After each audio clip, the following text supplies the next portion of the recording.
Hello friends, कैसे हैं आप सभी। आई होप आप सभी अच्छे होंगे और आपकी सीटेट की तैयारी जो है वो भी बेहतर तरीके से चल रही होगी।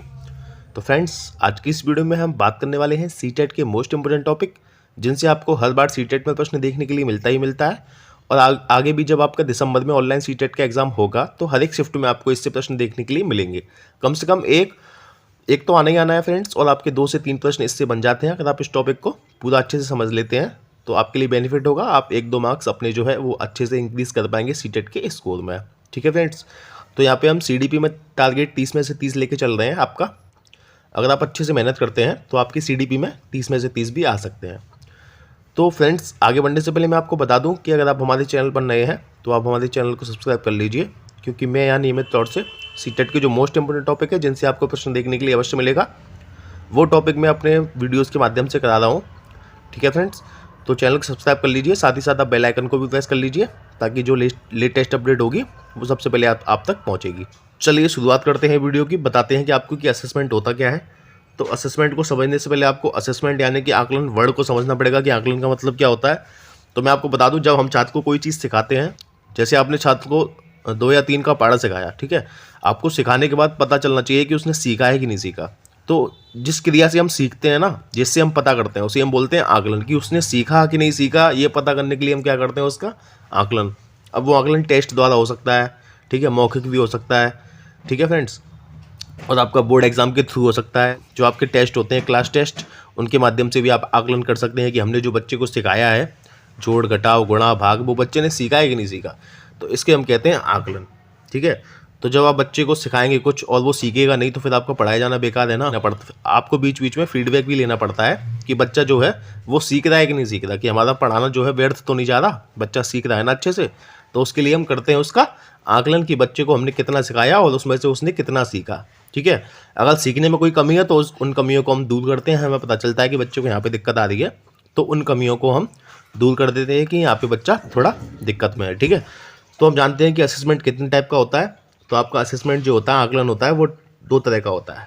एक होता है आपका स्कूल बेस्ड असेसमेंट, यानी कि ऐसा असेसमेंट, ऐसा आकलन जो स्कूल के स्तर पर किया जाता है आपका। ठीक है, जैसे आप कक्षा 3 और कक्षा 4 के छात्र हैं या फिर कक्षा 5 के छात्र हैं, तो आपका जो टेस्ट होते हैं, वो आपका जो एग्ज़ाम होता है, ठीक है, वो आपका स्कूल लेवल पर होता है। तो आपका जो असेसमेंट करता है वो करता है आपका कौन, स्कूल। ठीक है, तो उसे बोलते हैं स्कूल आधारित आकलन, यानी कि ऐसा आकलन जो स्कूल स्तर पर किया जाता है। आपका विद्यालय स्तर पर जो आकलन होता है, ठीक है, जो आपका रिजल्ट भी जो है वो विद्यालय ही तैयार करता है इसमें। ठीक है, तो आपका जो आकलन किसने किया, आपका आकलन विद्यालय ने किया, तो उसे हम बोलते हैं विद्यालय आधारित आकलन। अब एक होता है बोर्ड बेस आकलन। अब हम बात करते हैं बोर्ड बेस असेसमेंट क्या होता है आपका। तो देखिए, बोर्ड बेस असेसमेंट जो होता है आपका, जो बोर्ड के माध्यम से आपका आकलन किया जाता है, ठीक है, कि आपने कितना सीखा। अभी तो आपका स्कूल के लेवल पे हो रहा था आकलन कि आपने कितना सीखा है, अब आपका बोर्ड परीक्षण लेगा कि आपने जो है कितना सीखा है। जैसे आप सीटेट की तैयारी कर रहे हैं तो आपका जो एग्जाम लेगा वो सीबीएसई बोर्ड लेगा, तो आपका ये बोर्ड बेस असेसमेंट हो गया। आपका यूपी बोर्ड है, ठीक है, आपका इलाहाबाद बोर्ड है, या कोई भी यूनिवर्सिटी मान लीजिए, ये आपके बोर्ड होते हैं, ये आपका आकलन करते हैं। ठीक है, कि आपने जो तैयारी की है सीटेट की, आप जो तैयारी कर रहे हैं सीटेट की, आपने किस लेवल की तैयारी की है और आप जो है इसमें पास होंगे कि नहीं होंगे, ये फैसला कौन करेगा, आपका बोर्ड करेगा, यानी कि सीटेट करेगा कि आप इसमें पास होंगे कि नहीं होंगे। तो ये होता है आपका बोर्ड बेस असेसमेंट। ये थोड़ा स्ट्रिक्ट होता है, ठीक है, इसमें लचीलापन नहीं होता है, और इसमें जो है लचीलापन होता है। जो आपका स्कूल बेस्ड होता है असेसमेंट, इसमें लचीलापन इसलिए होता है क्योंकि अगर आप 1-2 मार्क्स से फेल भी हो रहे होंगे तो वो पास कर देते हैं। कक्षा 3 और कक्षा 4 की मार्कशीट आपने देखी होगी, या फिर कक्षा 7 और कक्षा 8 में कोई भी कक्षा ले लीजिए आप, अगर आप 1-2 मार्क्स से फेल हो रहे हैं तो आपको वो पास कर देंगे। ठीक है, तो ये थोड़ा लचीला होता है। ठीक है फ्रेंड्स, याद रखना, ये थोड़ा स्कूल बेस्ड असेसमेंट जो होता है आपका, वो थोड़ा लचीला होता है, और जो बोर्ड बेस्ड असेसमेंट होता है आपका, वो थोड़ा कठोर होता है। अगर आप सीटेट में 1 नंबर से भी फेल होंगे ना तो आपको वो पास नहीं करेगा। ठीक है, आप फेल माने जाएंगे अगर आप 1 नंबर से भी फेल होंगे तो ये होता है थोड़ा कठोर। ठीक है, तो बोर्ड बेस्ड असेसमेंट जो होता है वो होता है कठोर, और आपका जो स्कूल बेस्ड असेसमेंट है वो होता है लचीला। ठीक है फ्रेंड्स, तो आपने क्या देखा, जो स्कूल बेस्ड असेसमेंट होता है आपका, वो विद्यालय स्तर पर होता है। ठीक है फ्रेंड्स, तो जो विद्यालय आपका आकलन करता है उसे हम बोलते हैं स्कूल बेस्ड असेसमेंट। और बोर्ड बेस्ड असेसमेंट, जैसे कि आप सीटेट का एग्जाम देने आ रहे हैं तो सीबीएसई बोर्ड आपका जो है वो चेक करेगा कि आपने कितना सीखा और आप इसके लिए क्वालिफाई होंगे कि नहीं होंगे, उस हिसाब से वो पेपर तैयार करेगा। ठीक है, तो ये होता है बोर्ड बेस्ड असेसमेंट। तो फ्रेंड्स, अब बात करते हैं कि स्कूल बेस्ड असेसमेंट के टाइप्स कितने होते हैं। तो आपके 4 टाइप्स होते हैं। यहाँ पर छात्र को बहुत दिक्कत होती है समझने में कि कहाँ पर फॉल्ट लगेगा, कहाँ पर आपका असेसमेंट ऑफ लगेगा, कहाँ पर इन लगेगा, कहाँ पर एज लगेगा, ठीक है। तो इन सब में आज हम बात करेंगे इसके बारे में भी, और आपको अच्छे से समझाएंगे कहाँ फॉर आएगा, कहाँ आपका इन आएगा, ठीक है। सब कुछ समझाएंगे आपको अच्छे से, बस आपको पूरा वीडियो ध्यान से देखना है, तभी आपका कॉन्सेप्ट जो है वो क्लियर होगा और आपसे सीटेट के एग्जाम में प्रश्न गलत नहीं होगा, ठीक है। अब सबसे पहले हम बात करेंगे कि फॉर्मेटिव असेसमेंट क्या होता है आपका। सबसे पहले आपका दिया है स्कूल बेस्ड असेसमेंट में आपका पहला टाइप है फॉर्मेटिव असेसमेंट, ठीक है। जो आपका फॉर्मेटिव असेसमेंट होता है वो होता है आपका सिखाने के दौरान जो आकलन किया जाता है। जैसे आप बच्चों को कुछ सिखा रहे हैं, आपने सिखाया 2 1 जा 2, 2 2 जा 4, 2 3 जा 6, ठीक है। तो सिखाने के बाद आपने उसका आकलन मौखिक रूप से किया कि अब तुम बताओ कि तुमने कितना सीखा है। वो 2 का पढ़ा सुना देगा कि 2 एकम 2, 2 दूनी 4, तो आपको पता चल जाएगा आपने इस मौखिक रूप से आकलन कर लिया। फिर उसने आपने उससे लिखवा लिया कि 2 का पढ़ा लिख के दिखाओ, हमने तुम्हें पढ़ा दिया है, तो वो 2 का पढ़ा लिख के दिखा देगा। तो वो होता है ड्यूरिंग, जब आप बच्चे को कुछ सिखा रहे हैं उसी दौरान आपसे कुछ पूछ लेते हैं, ठीक है, या उसका जो आकलन कर लेते हैं कि बच्चे ने सीखा है कि नहीं सीखा, तो उसे हम बोलते हैं फॉर्मेटिव असेसमेंट। क्या बोलते हैं उसे? फॉर्मेटिव असेसमेंट, यानी कि सिखाने के दौरान ही जो आकलन किया जाता है या फिर सिखाने के कुछ समय पश्चात ही जो आकलन किया जाता है उसे हम बोलते हैं फॉर्मेटिव असेसमेंट। ये आपका क्लास टेस्ट के माध्यम से भी हो सकता है, ठीक है। आपका जो एफए एग्जाम आपने सुने होंगे, छोटे बच्चों के एफए एग्जाम चलते हैं, तो ये आपका एफए का जो फुल फॉर्म होता है ना, वो आपका फॉर्मेटिव असेसमेंट ही होता है कि किसी सब्जेक्ट की यूनिट 1 खत्म हो गई तो उसका टेस्ट ले लेते हैं, ठीक है। तो जो टेस्ट होते हैं वो एफए बोलते हैं उन्हें, एफए, वहीं से बना है आपका फॉर्मेटिव असेसमेंट, ठीक है फ्रेंड्स। तो इतनी बात आपको याद रखनी है कि सिखाने के दौरान जो आपका आकलन किया जाता है उसे हम बोलते हैं फॉर्मेटिव असेसमेंट। इसे हिंदी में बोलते हैं रूपात्मक या संरचनात्मक आकलन। तो आपको इतनी बात याद रखनी है, ठीक है। अब बात करते हैं समेटिव असेसमेंट, योगात्मक आकलन। यहाँ पे मूल्यांकन आकलन कर लेना फ्रेंड्स। जो आपका योगात्मक आकलन होता है वो क्या होता है? तो योगात्मक आकलन आपका होता है जो लास्ट में होता है। पढ़े आप कक्षा 3 के छात्र थे और आप पूरे वर्ष पढ़े, ठीक है। बाद में आपका जो है इकट्ठा टेस्ट होगा, 1 साल बाद जो आपकी वार्षिक परीक्षा होगी उसे हम बोलते हैं समेटिव असेसमेंट, यानी कि ऐसा आकलन जो सबसे बाद में होता है कि बच्चे ने पूरी साल कितना सीखा है, ठीक है। तो समेटिव आकलन को हम क्या बोलते हैं कि बच्चे ने पूरी साल में कितना सीखा, उसे हम बोलते हैं समेटिव असेसमेंट, ठीक है। योगात्मक आकलन ये क्या होता है? सबसे लास्ट में होता है, ठीक है। वार्षिक परीक्षा आप एग्जाम्पल में ले सकते हैं कि वार्षिक परीक्षा जो होती है वो साल के अंत में होती है, तो वो हो गया आपका समेटिव असेसमेंट। इसे हम बोलते हैं ऐसे। तो आपने सुना होगा छोटे बच्चों के एफए और ऐसे एग्जाम होते हैं। तो एफए क्या होते हैं? शॉर्ट टर्म एग्जाम होते हैं आपके 2 या 3 महीने में, ठीक है।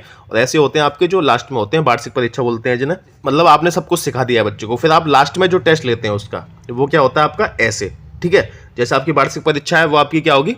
ऐसे, ठीक है फ्रेंड्स। तो आई होप आपको समझ में आया होगा। अब हम बात करते हैं सेल्फ असेसमेंट की, स्व आकलन। अब स्व आकलन क्या होता है? जब छात्र अपना खुद से खुद का आकलन करता है तो उसे हम बोलते हैं स्व आकलन। जैसे आप कुछ चीज़ याद करने बैठे हैं, ठीक है।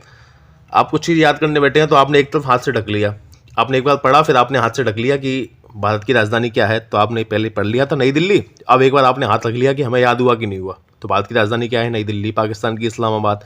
तो एक तरफ हाथ रख के आप अपना खुद का आकलन करते हैं कि हमने जो अभी याद किया है, ठीक है, वो हमें याद हुआ कि नहीं हुआ, तो उसकी बोलते हैं स्व आकलन। जैसे मैथ की बात करें तो मैथ में आप कोई सवाल लगाने के लिए बैठे, ठीक है, तो आपने पहला सवाल सीख लिया अच्छे से, फिर दूसरा सवाल जो उसी तरह का है आपने कोशिश की हम उसे खुद सॉल्व करके देखें, ठीक है। तो आप जो खुद सॉल्व करने की कोशिश कर रहे हैं ना, वो आपका स्व आकलन है कि हमने पहले सवाल से कितना सीखा है, ठीक है। तो उसे हम बोलते हैं स्व आकलन, ठीक है। अब जैसे कि मैं आपको चैप्टर पढ़ा रहा हूँ असेसमेंट, अब आप इसकी प्रैक्टिस करेंगे किसी बुक से या फिर किसी प्रैक्टिस सेट से, तो आप देखेंगे कि मैंने कितना सीखा है इस वीडियो के माध्यम से।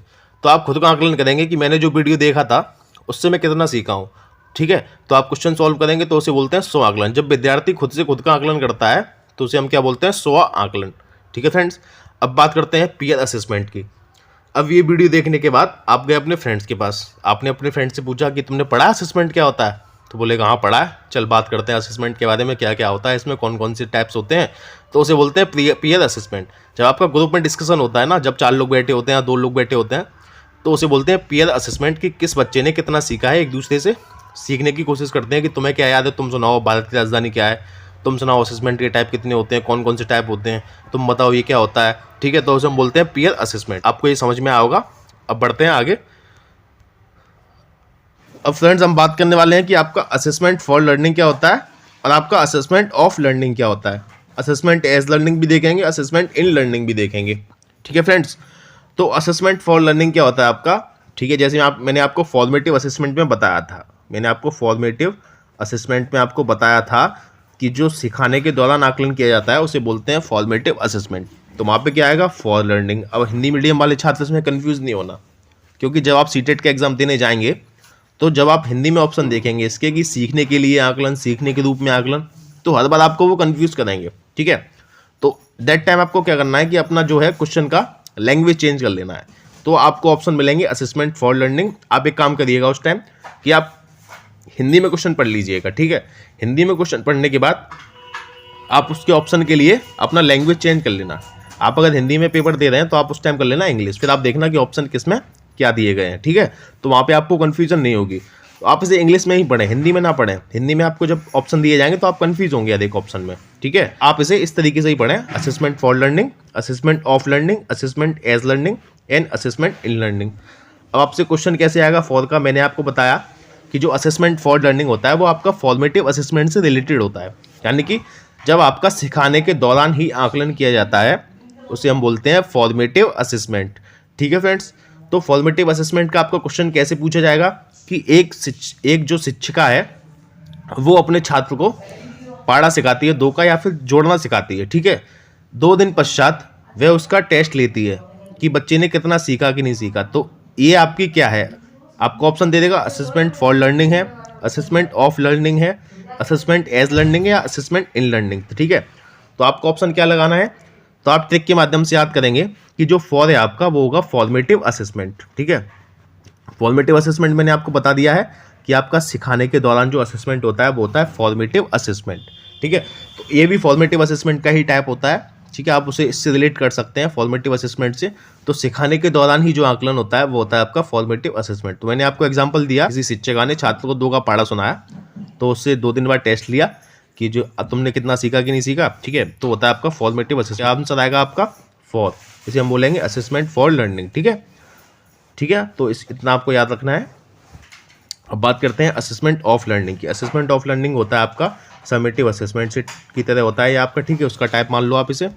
तो आपका लास्ट में जो होता है, ठीक है, उसे हम बोलते हैं असेसमेंट ऑफ लर्निंग। जैसे आपके बोर्ड एग्जाम हो गए, ठीक है, अब आपसे क्वेश्चन एग्जाम में इस तरह से पूछेगा कि एक शिक्षिका है, वो निरंतर अपने छात्रों को कुछ ना कुछ सिखाती रहती है और वर्ष के अंत में ये जानना चाहती है कि छात्र ने कितना सीखा कितना नहीं सीखा। ठीक है, आपको इस तरीके से क्वेश्चन देखने के लिए मिलेगा इसका कि निरंतर सिखाती रहती है और आपकी जो है वर्ष के अंत में परीक्षा लेती है कि उसने कितना सीखा कि नहीं सीखा। तो उसे हम क्या बोलेंगे, तो आप इसे बोलेंगे असेसमेंट ऑफ लर्निंग। ठीक है, ऐसे यानी कि समेटिव असेसमेंट का टाइप आप मान के चलिए इसे, तभी आप अच्छे से इसे याद रख पाएंगे। ठीक है, तो आपका जो लास्ट में होता है ना वो होता है आपका assessment of learning. Assessment for learning आपका होता है ड्यूरिंग, जो आपका सिखाने के दौरान ही टेस्ट लिया जाता है या पूछा जाता है कुछ, उसे हम बोलते हैं असेसमेंट फॉर लर्निंग। ठीक है, अब बात करते हैं असेसमेंट एज लर्निंग की। तो असेसमेंट एज लर्निंग क्या होता है आपका, तो असेसमेंट एज लर्निंग होता है आपका स्व आकलन, यानी कि जब विद्यार्थी खुद से खुद का आकलन करता है। ठीक है, कि हमने जो पढ़ाया अभी वो हमने सीखा कि नहीं सीखा। जैसे मैंने आपको एग्जांपल दिया था कि मैथ का क्वेश्चन लगाने के बाद आप उसी टाइप का दूसरा क्वेश्चन मैथ का करते हैं, तो आप ये देखते हैं कि हमने कितना सीखा कि नहीं सीखा। ठीक है, आपसे पेपर में भी लैंग्वेज इसी तरह का क्वेश्चन पूछा जाएगा जैसे मैंने आपको बताया। ठीक है, तो क्वेश्चन घुमा सकता है, बस आपको समझ में दिमाग में आना चाहिए कि इसका मतलब क्या होता है एज लर्निंग का। जब छात्र खुद से खुद का आकलन करे तो वहाँ पे क्या आएगा आपका एज, असेसमेंट एज लर्निंग आएगा। ठीक है फ्रेंड्स, तो हम बात करेंगे असेसमेंट इन लर्निंग क्या होता है आपका। तो आपका जो पीयर असेसमेंट होता है, जैसे मैंने आपको एग्जांपल दिया था। ठीक है, आपका पीयर असेसमेंट में एग्जांपल दिया था, जैसे आप किसी अपने फ्रेंड्स के साथ डिस्कस करते हैं कि असेसमेंट में तुमने क्या पढ़ा। ठीक है, तो वो डिस्कशन होता है ना, तो उसे बोलते हैं असेसमेंट इन लर्निंग। ठीक है, तो जब पीयर असेसमेंट होता है तो उसे हम बोलते हैं असेसमेंट इन लर्निंग। ठीक है, ऐसे आपके क्वेश्चन पूछेगा एग्जाम में, एक छात्रों का समूह आपस में जो है वार्तालाप करते हैं और एक दूसरे से क्वेश्चन आंसर पूछते हैं। ठीक है, या किसी टॉपिक पर चर्चा कर रहे हैं, ऐसे क्वेश्चन आएगा। ठीक है, तो उसे हम क्या कहेंगे, असेसमेंट इन लर्निंग कहेंगे, असेसमेंट एज लर्निंग। ठीक है, तो आपको लगाना है वहाँ पे असेसमेंट इन लर्निंग। ठीक है फ्रेंड्स, अब बात करते हैं कि रेशियो कितना होना चाहिए एफ और ऐसे का। जो फॉर्मेटिव असेसमेंट और समेटिव असेसमेंट होता है उसका एक वर्ष में रेशियो कितना होना चाहिए।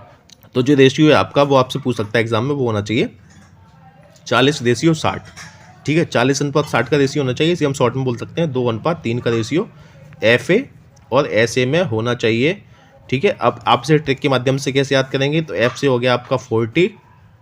ठीक है, और ऐसे हो गया आपका 660।